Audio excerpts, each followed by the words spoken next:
Salve, torcida rubro-negra, sejam bem-vindos ao canal. Hoje aí vou estar trazendo aí um podcast onde os jogadores aí que passaram pelo Flamengo, jogadores aí que tiveram o contato com o Jorge Jesus. Vamos estar ouvindo aí um depoimento deles aí, vai estar o Rodinei, René, Diego, o Diego Alves, Felipe Luiz. Eles vão estar falando aí como é ser treinado aí por Jorge Jesus. Jorge Jesus também que está sendo cotado para ir jogar aí na seleção brasileira. Vamos estar ouvindo aí as histórias, as resenhas dos jogadores aí que tiveram esse contato com o Jorge Jesus. Mas eu peço aí para você que não é inscrito no canal, se inscreva no canal, deixa o like, coloca aqui nos comentários também o que vocês acharam aí dessa resenha dos jogadores aí falando sobre o Jorge Jesus. Então aí vamos agora aí para mais um vídeo com vocês.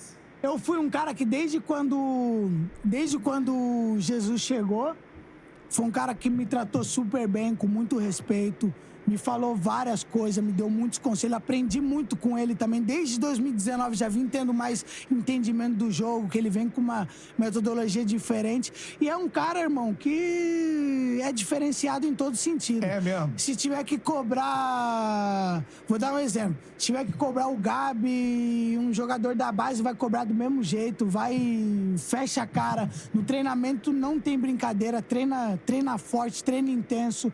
Primeiro treinamento que eu fiz com ele, aí eu cheguei lá, aí eu tenho essa mania, né? Eu tinha essa mania, que eu achava que, por um momento, pensava, eu sou rápido, vou deixar o Cantarelli pegar a bola aqui, vou esperar ele, se ele der o tapa aqui, eu sou rápido, eu vou sempre pegar ele. Vou alcançar. E eu pensava, porque pelo meu vigor, a força, abre o braço...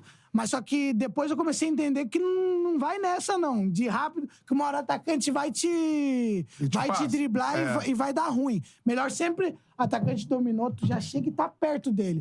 Não dá tempo pra ele, porque a partir do momento que o atacante dominou a bola aqui, se eu já tô perto, ele já não tem mais o que fazer, ele vai ter que jogar pra trás. Lógico que vai pegar uns atacantes diferenciados que vai conseguir te dar um drible uma hora ou outra, mas com mais dificuldade. Mas você tinha essa confiança, meu irmão. Eu vou chegar primeiro, deixa ele dar o tapa. Eu tinha essa confiança. Aí chegou num treino, um dos primeiros treinos do velhinho. O cara dá a bola no atacante e vai eu, paradão assim, esperando. Eu mexendo assim a cintura, parado. Aí ele no sotaque... Eu não sei imitar o português igual os caras imitam. Porque tem o Diego... Diego imitou bem ele. O Diego, os caras imitam certinho, né? Aí ele... Foda-se, pá. Aí ele mete assim, foda-se. Eu com 70 anos jogo. Não tem um lugar assim. Ele falou... Velha foda. Estás a andar? Estás a jogar parado? Que isso? Aí ele meio que dizia, onde você aprendeu a jogar futebol pra mim? Eu falei, primeiro treino, irmão. O velho. E ele já começou a xingar os outros, e xingava o outro. Eu falava assim, vamos ter problema com esse cara. Ou ganha, ou... Cara, esse velho... Eu falava assim, vamos ter problema com esse cara. Aí, e foi bem assim a jogada. O cara dominou aqui e eu aqui no treino. Deixa ele dar o tapa que eu vou chegar. Deixa na água, deixa ele vir. Epa, deixa ele vir. Aí o cara veio e me driblou. Ele falou, assim até eu com 70 anos jogo. Ele falando pra mim. Foda-se, aí depois... Não, foda-se, pá. E falava. E eu sempre fui um cara de escutar mais do que... Mister, não sei, mas eu jogava assim, sabe? Não fui um cara de debater. Eu escutava e tentava assimilar e fazer melhor. Mas só que depois disso, comecei a jogar com ele também. Jogamos uma... Não lembro se foi semifinal ou quartos contra o Atlético Paranaense, que depois não acabou sendo eliminado aqui. Joguei o jogo lá, entrei no jogo aqui, que depois também chegou o Rafinha.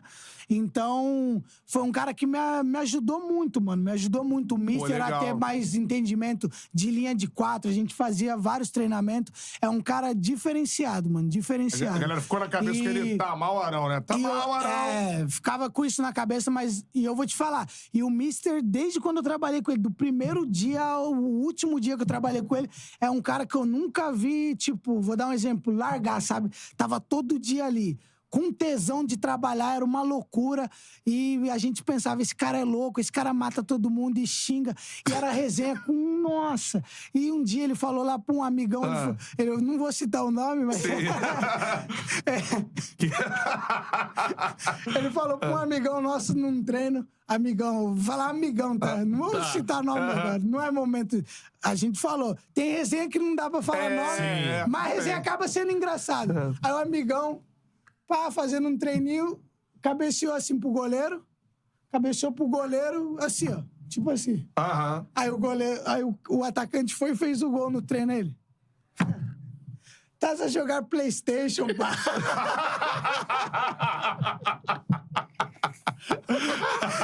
Ele falou, tá a jogar PlayStation, pai. Ele falou, isso não é futebol, né? O velho, seu Lelê. Aí eu chegava depois, aí eu não aguentava, né? Eu falei, tá a jogar PlayStation. Aí depois você ficava também, né? Aí eu falava, acho que só vai pegar no meu pé? Não vai pegar só o meu, não. Mano, teve um jogo contra o Goiás que nós tava ganhando o jogo de 2-0. Aí tomamos um gol. Aí depois de um lance, não sei quem toca a bola pra mim, os torcedores me zoavam muito com isso. Eu dou uma escorregada assim, quase tomamos um empate. Irmão, o Mister...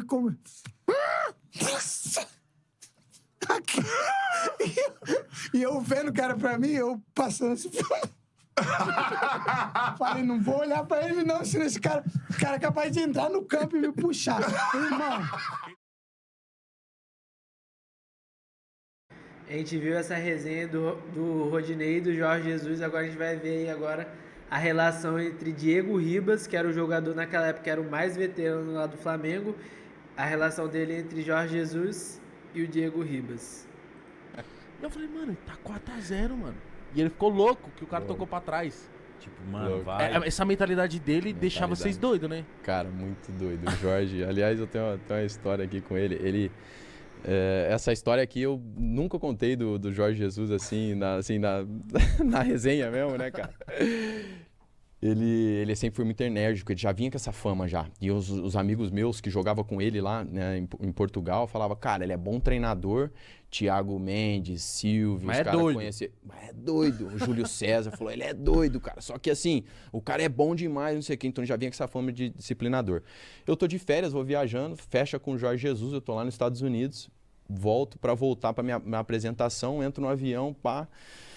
30 minutos, 40 minutos, 1 hora e meia, nada, e o cara fala lá, o piloto, gente, estamos com um problema na cabine aqui, de ar-condicionado, e talvez não vai sair, nós estamos tentando aqui.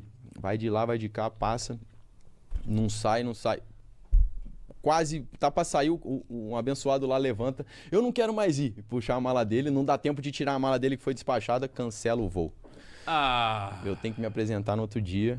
Primeiro dia de treino do Jorge Jesus no Flamengo, não sei o que. Meu irmão, eu não me apresento. Cara, esse cara esculhambou tudo nós mesmos. Cadê você, caramba? Eu não durmo, aí tento falar com o diretor, com ele. Passa o treinador do Jorge, ele não atende, não faz nada. Eu não durmo, cara. Chego no outro dia, eu vou direto pro clube. Você é um dos mais experientes do grupo. Não, capitão do time, não, cara. Você tem que dar exemplo. Aí velho, cara, aí eu cheguei... Não era sua culpa, né? Não, mas escuta como foi a resenha. Aí eu cheguei e falei... Direto, quero falar com ele. Não me atendeu, não respondeu nenhuma mensagem no meu telefone. Não aparecia nem os dois vizinhos no WhatsApp. Ignorou. Falei, cara, agora que eu não jogo mais, não vai... Que caramba, eu não acredito, não sei o quê. Vou na sala dele, tento aquele... Só faz assim com a mão. Depois. Aí vou de novo. Nada. Mano, depois eu insisti, entro na sala dele. Aí ele, portuguesão, pá, com as pernas cruzadas assim. Bom dia, mister. Eu falei pra ele sentado, ele... Tás a brincar comigo, pá. Ele falou português, né? Tás a brincar. Não sabes o que é ser um líder. Não sabes o que é ser o capitão de uma equipa. Ele falava. No primeiro dia. Que? Faz as primeiras palavras com ele. Primeiro dia. Não sabes o que é ser um capitão de uma equipa. Tens é que dar exemplo. O capitão de uma equipe não aparece no primeiro dia. Como é possível? O mister, mas o problema no avião, tens é que sair 4 dias antes. Sai 4 dias antes que não se atrase e tá aqui. E pá, eu olhando aquilo, pensando na minha cabeça, falei, meu Deus, eu vou pegar minha malinha, vou embora. Aí eu saí dali até que eu falei, desculpa. A única coisa que ele ouviu foi essa. Eu falando, tentando explicar, eu falei, desculpa. Aí desbloqueou, falou, Aí ele, "Opa." pum, baixou, parou de dar o sermão, saí dali, da sala, eu falei, caramba, meu irmão, fui lá, treinei. Comecei legal já. Pá, aí treino, jogo, faço, não sei o quê. Quando precisou, eu tava lá e dando exemplo, né? Do jeito que ele faz. Sendo quem eu sou, né? Ele não me conhecia até então. Pô, cara, aí depois, meses depois, esse cara dá uma entrevista. Tá no YouTube essa entrevista. Falando assim, me emociona até hoje quando eu vejo essa entrevista. Porque ele fala, foi um dos grandes capitães que eu tive na minha vida. Pô, ele tem mais de 60... Quanto ele tá hoje, Jorge? 67 anos, não Pô, sei, ele por já aí. tem uma idade avançada, né? Foi um dos grandes capitães que eu tive na minha vida. Ele sabe o que é ser um líder. Ele sabe o que é dar um exemplo de... Caramba, meu irmão, Acho que ele mas tinha essa com eu não você. esperava, cara. Mas eu acho que ele tinha uma dessa com você, porque foram palavras que ele te disse no primeiro dia. Acho que ele tinha essa dívida com ele. Ele olhava você correndo ali e falou, tá. Mas eu vou te Esse falar. cara é bom, mano. Até lá, Me velho, eu precipitei. tive que ralar pra caramba, mas minha atitude, de alguma forma, trouxe, né? E quando ele reconheceu, assim, publicamente, ele meio que se emociona quando ele começa a falar, ele dá aquela pá e continua. Acho que ele lembrou de tudo. Mas com no certeza. começo ele tinha um pezinho atrás com você? por Cara, causa não desse tinha. início? Isso é que é legal do Jorge. Ele não tem. A parada dele é o resultado.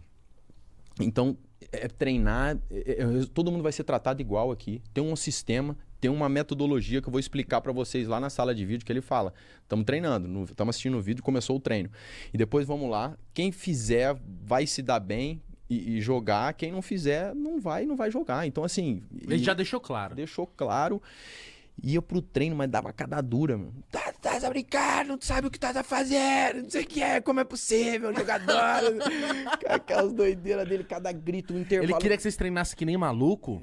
Cara, Tipo assim, treinar igual o jogo pegado mesmo. exatamente. O treino era era o que fazia o diferencial daquele time de 2019, é isso, cara. A organização, a competição que tinha interna e a forma como ele administrava. Vamos estar vendo aí agora o depoimento do Diego Alves, que era goleiro do Flamengo aí na época de Jorge Jesus. Ele vai estar falando aí qual foi a primeira impressão aí, o que o Jorge Jesus fez na sua primeira chegada aí no Flamengo. Foi importantíssimo, né? O Júlio tinha trabalhado com ele já.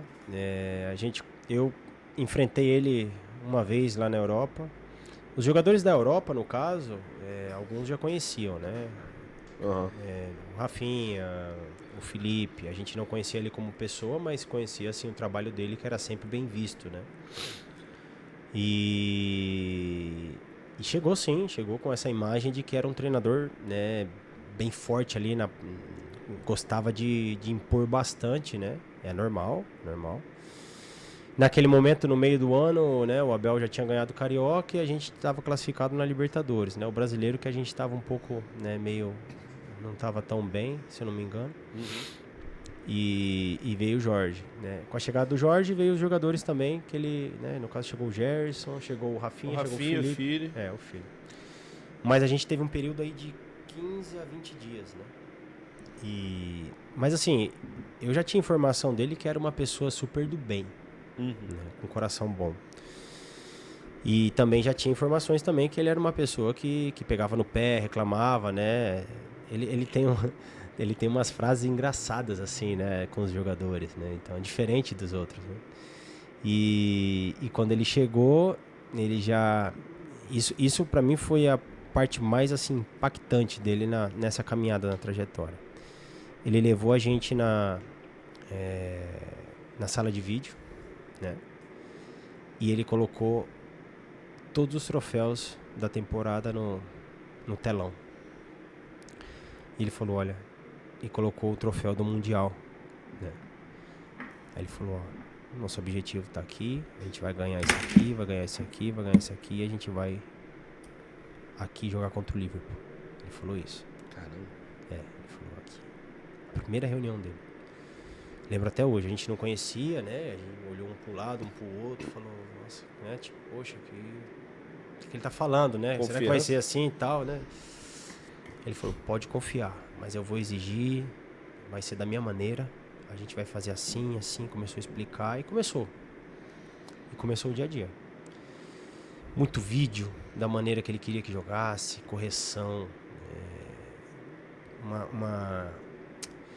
uma característica diferente, né, para os jogadores, principalmente a parte defensiva, né, que era um trabalho exaustivo ali, eles ficavam... E era minucioso, era por detalhe, cara. Ele tava todos os dias, trabalhava a parte defensiva, trabalhava como que ia ser a nossa posse de bola, por onde a gente iria, movimentação. Enfim, foi criando, né? Foi criando um ambiente, lógico. Pablo Mari também, né? Pablo Mari, que veio junto. Ah, o Pablo Mari, é verdade. Isso. Ah, o Pablo Mari veio um pouquinho a mais ali. Chegou acho que o Gerson primeiro, se não me engano. Sim, mas chegou depois do Jorge Jesus, que eu quero dizer. Desculpa. O Pablo Mari foi um achado assim... Não, é sério. Surreal. Porque, pô, um jogador de segunda divisão, né? Mas depois a gente fala do Pablo. Sim. Pablo também é um cara bem querido. E, cara, o Jorge, durante esses dias de trabalho, lógico que teve xingamento, teve essas frases engraçadas, né? Qual frase você lembra? Ah, cara, teve uma, cara. Ele sempre relacionava. Achas que tá jogando PlayStation, pá? Ele achava. Tu achas que é jogador de PlayStation, pá? Ele falou isso com. Eu não lembro com quem, se foi com o Rodrigo Caio. Pô, cara, era assim. Só que a gente conhecia, né? A gente sabia que ele ia falar, a gente já estava preparado, né? Por isso que o Júlio foi importante, que ele avisou. E a gente, ao mesmo tempo, comunicou também a todos os jogadores, né? Deu tempo da gente sentar, reunir e falar, gente, tá vindo o Jorge, ele é assim, mas pode ter certeza, cara. O cara é um avião, o cara é um puta de um treinador. Foi de uma maneira que todo mundo falou, pô, legal, vamos comprar. E aí começou o dia a dia, que é normal. Ele tem que exigir. A exigência faz você crescer. Você sai da zona de conforto, é normal. Aí o que aconteceu? Aconteceu os primeiros jogos, né? E eu lembro que o primeiro jogo foi Atlético Paranaense lá. A gente empatou. O time jogou bem e tal, e a gente saiu aqui na Copa do Brasil nos pênaltis. Tá. Depois veio o Emelec. Ou veio o Bahia. Bahia, eu acho que veio. Bahia veio antes, né? Bom, eu não lembro eu não lembro, enfim. Foi antes, né? Porque foi Bahia, depois Corinthians e aí a gente teve um período assim de alto e baixo, né? A gente ganhou do Botafogo, acho que foi 3-2 aqui no Maracanã. Automaticamente perdemos pro Bahia de 3-0 lá. Perdemos do Emelec lá. E gerou um pouco de dúvida. Pô, caramba, esse português... Ele botou o Rafinha na ponta direita. Exato. E aí veio o jogo do Emelec na Libertadores. Que inclusive é o jogo pra mim que é o divisor de águas, né, em todos os sentidos. E ali foi onde começou a caminhada. Mas a gente tinha tanta confiança que ia dar certo, né, porque a gente começava a ver a melhora nos treinos. E era um trabalho, como eu falei, volto a repetir, um trabalho de detalhista, cara. Ele chegou pedindo a grama de 4 centímetros. E ele falava, confia que vai dar certo, Então, assim... Nada de futebol, eu vou ensinar pra vocês. O problema é que quando a gente ganhava, ele ficava mais insuportável. Quando a gente ganhava, ele ficava terrível, cara. Aquela cobrança que você tem, que te tira, muitas vezes, daquele conforto. O atleta de alto rendimento, às vezes, ele necessita disso. E o Jorge, ele trouxe isso pra dentro do clube. Os assistentes dele de vídeo... às vezes com o olho fundo de tanto fazer vídeo, porque era um trabalho exausto, era exaustivo para eles. A gente via que às vezes eles estavam quase dormindo, mas eles estavam lá. Mas que para nós jogadores era excelente. Momentos de caos, por exemplo, calma. Nós não perdemos o jogo porque tá tudo errado, nós perdemos o jogo por causa disso. Tem que ganhar, acostumar a ganhar, tem que acostumar a ganhar, tem que ganhar. Todo dia ele falava isso, irmão. Isso era bom demais, cara. Foi um dos poucos que eu vi demonstrar em um dia de clube a importância e o porquê que ele estava lá. Ele nunca deixou de mostrar que o método de trabalho dele, o sistema de trabalho dele era aquele. Foi o maior treinador que eu tive. O Mister passou tipo assim, a ser o comandante, tipo assim, que ele não fazia muita força, entendeu? Ele já sabia tudo que tinha que fazer, nos treinos, nos jogos. Quando a gente ganhava, o problema é que quando a gente ganhava, ele ficava mais insuportável. Quando a gente ganhava, ele ficava terrível, cara. Ele gritava, brigava. Se desse um passe fraco, ele brigava. Depois que a gente jogava, no outro dia do jogo, a gente fazia um trabalho de passe. Quem jogou, né, fazia uma regeneração, uma regenerativa, fazia um trabalho de recover e tal. Trabalho de passe. Se desse um passe fraco, que isso? Ele falou, isso não é passe de jogador, rapaz, isso não é passe. Podia ser você. Foi qualquer um. Quantas vezes ele já gritou comigo no campo? Foda-se, isso não é um passe de um jogador profissional, pá. Dizer que, irmão, a peteca nunca caía. Ninguém ia mole pro treino, ninguém, ganhamos, tá legal. Não, é ruim. O segredo era isso, irmão, assim. Todo mundo, a peteca não caiu. Ele deixou o sarrafo muito alto, velho. Então a gente sabia que não podia dar mole. Quando a gente ganhava direto, então quanto mais a gente ganhava, mais ele ficava bravo. Às vezes ele falava que o treino de vídeo era mais importante que o treino de campo. E era verdade. Porque ele era o nosso treinador, o nosso líder, e ele era o que encontrava as soluções para as dúvidas que nós tínhamos. E a partir do momento que o treinador, em qualquer situação, em qualquer pergunta, encontra a solução, você pode ter certeza que o time vai abraçar, vai estar em campo completamente focado naquilo que tem que ser feito. E o Jorge, ele dava muita importância a esse vídeo, porque ele mostrava nossos vídeos, como nós jogávamos, mostrava o adversário também. Então isso já deixava a gente praticamente com o que a gente ia fazer durante o jogo, a gente já tinha mais ou menos no dia anterior do jogo. E lógico que a gente ia para o treino depois e fazia exatamente como ele queria dentro de campo. Então era uma preparação muito intensa, que eu lembro muito bem que os trabalhadores, os assistentes dele de vídeo, às vezes com o olho fundo de tanto fazer vídeo, porque era um trabalho exausto, era exaustivo para eles. A gente via que às vezes eles estavam quase dormindo, mas eles estavam lá. Mas que para nós jogadores era excelente. E é um dos fatores que fez o nosso time chegar onde chegou. Chegava tudo mais chegado para vocês, assim? Chegava tudo. Nós sabíamos como ia ser, 90% ali a gente já tinha claro na cabeça como tinha que fazer. Você já teve isso em algum momento da carreira com outro treinador? Olha, eu já tive algumas vezes, mas não chega perto do que eu tive com o Jorge Jesus. Não nesse sentido de entender completamente o jogo, até mesmo porque com o Jorge eu estava numa idade muito mais madura, né? No caso, tinha jogadores como Felipe Luiz, Rafinha, Diego Ribas, enfim, que entendia o jogo de uma maneira diferente, o Arrascaeta. Então, você praticamente já... Um dia antes você já sabia, vamos fazer isso, vamos fazer aquilo, porque o time deles automaticamente vai fechar mais o meio, vamos jogar por fora, vamos virar o jogo. Só que, claro, durante o jogo pode acontecer 1 milhão de alternativas diferentes, mas nós não saímos do que era planejado. A gente não perdia, era muito difícil perder, então ele estava sempre, cara, deixando a gente, sabe, legal mesmo, todo mundo, aceso, ninguém deixava a peteca cair, todo mundo ligado, treinava bem, tudo treinava bom. De técnico, nessa pilha, assim, pra ganhar, só ele e o Guardiola, né? Ele é foda, ele não deixava. Tem que ganhar, acostumar a ganhar, tem que ganhar, tem que acostumar a ganhar, tem que ganhar. Todo dia ele falava isso, irmão. Isso era bom demais, cara.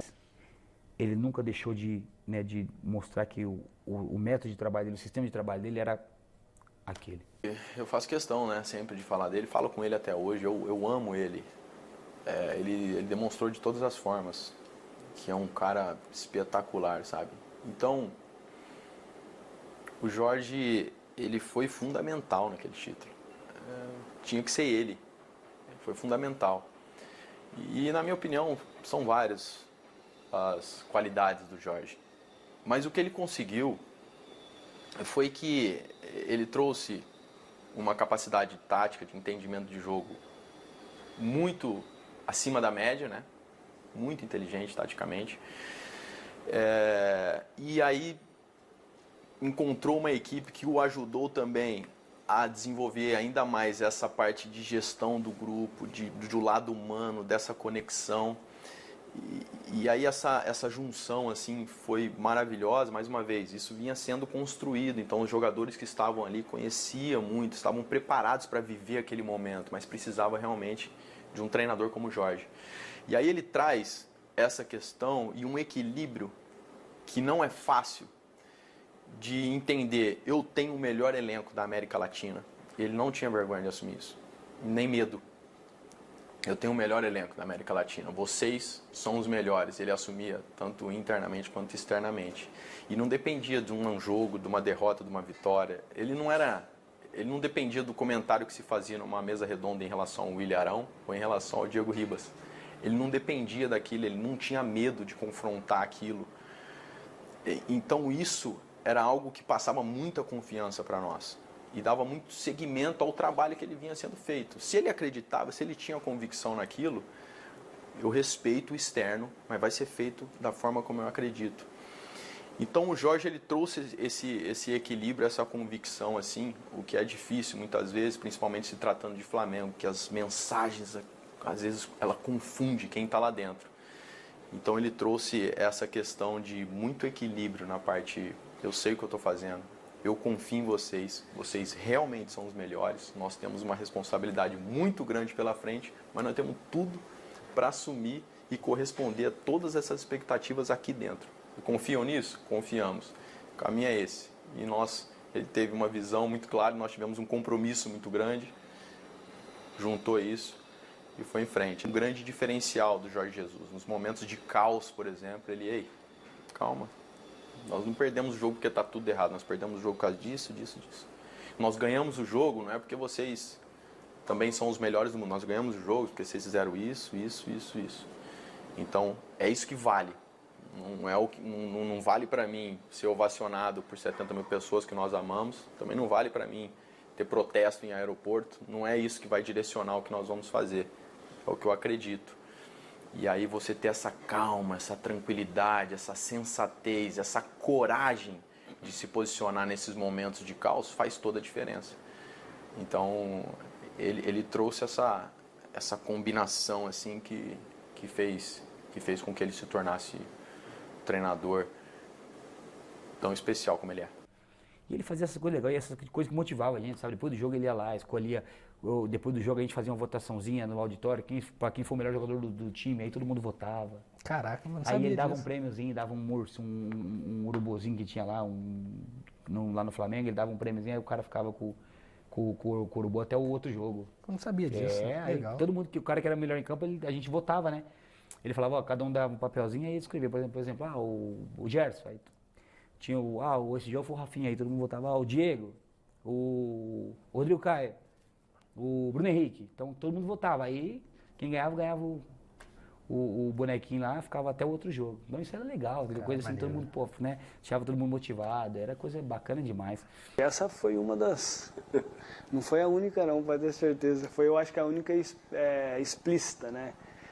Porque ele foi dentro do campo, mas é que a forma como ele fala, eu acho que isso aí passa um pouco pelos portugueses, né? A forma como eles falam, às vezes dá uma impressão que, às vezes, não sei, mal educado, mas não. É a forma deles falarem no dia a dia, dentro de um vídeo, ou dentro do campo, ou nos jogos. Então é uma forma muito direta deles falarem e eu me identifiquei muito com isso, porque eu tive pouco isso dentro da minha carreira. E eu digo isso, o atleta de futebol ele tem muito pouca cobrança direta. E eu digo, não só dentro do esporte, mas eu falo um pouco por mim. Eu digo que aquela cobrança que você tem, que te tira muitas vezes daquele conforto, o atleta de alto rendimento, às vezes, ele necessita disso. E o Jorge, ele trouxe isso para dentro do clube. Muitos jogadores grandes, muitos jogadores com história na Europa, alguns jogadores com história no Brasil. E quando o Jorge chega, ele chega de uma forma como se... E eu sentia isso, Rodrigo, sentia. Vocês não sabem nada de futebol, eu vou ensinar para vocês. Então, como vocês podem ver aí, eu fiz esse vídeo justamente aí porque Jorge Jesus está sendo especulado aí para estar no comando técnico da seleção. Aí eu trouxe esse vídeo aí para mostrar como que é a relação de jogadores com o técnico. Como vocês podem ver o depoimento do Rodrigo Caio, Diego Ribas, Felipe Luiz, do Rafinha. Eu quero que vocês deixem a opinião de vocês aí nos comentários, se trazendo o Jorge Jesus aí para a seleção, como que ia ser a relação dele aí com os jogadores da seleção? Você acha que os jogadores da seleção iam receber ele bem?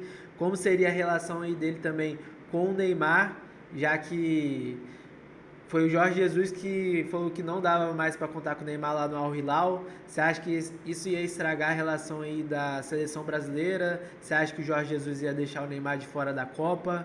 Eu peço também para você se inscrever no canal se vocês querem mais vídeos assim. Deixa o like e coloque nos comentários também o que vocês acharam do vídeo. Valeu, galera, e até a próxima!